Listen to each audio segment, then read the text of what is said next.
What you need to understand about taxes is they are the power pawn of politics.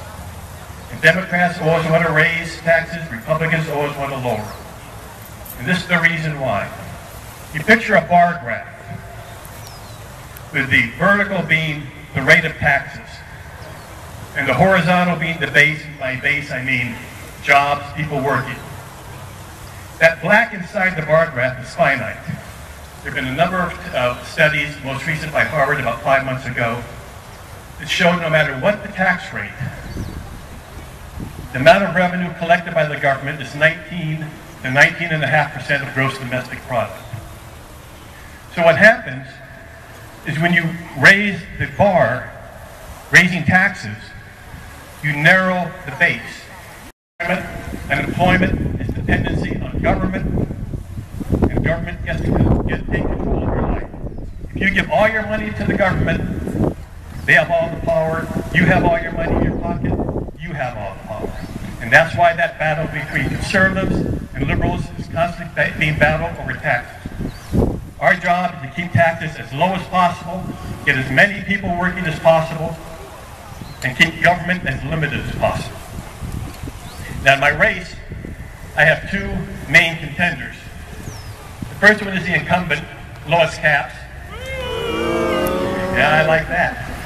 She has never seen a tax hike she didn't like. We're working on that.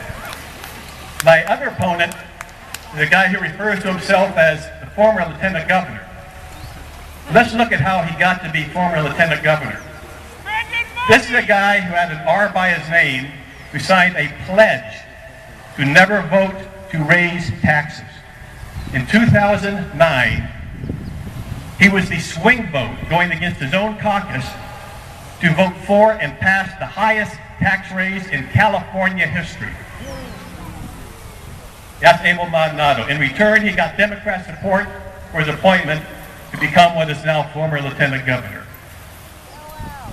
So we have Abel and Lois on one side, both voting for high taxes, and myself, who, if I could figure out a way to do it, we'd have no taxes at all.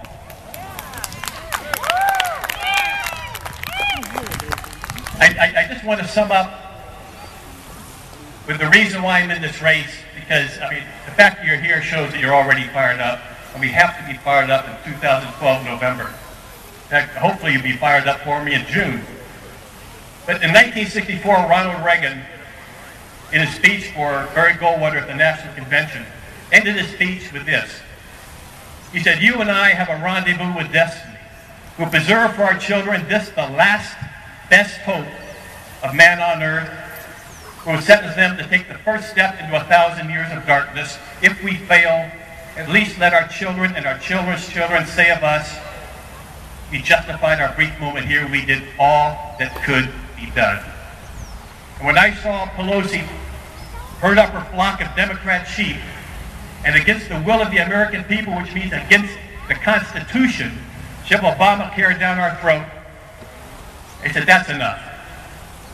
Not on my watch. I'm in this, and I have to do all that I can do to turn things back around. 2012, America will fall into 1,000 years of darkness, and with America will go the world, because we are the hope of liberty for the entire world.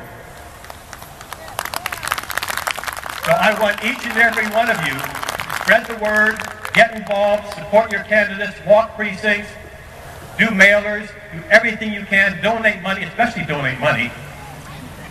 Do all that you can do to help your candidates get elected.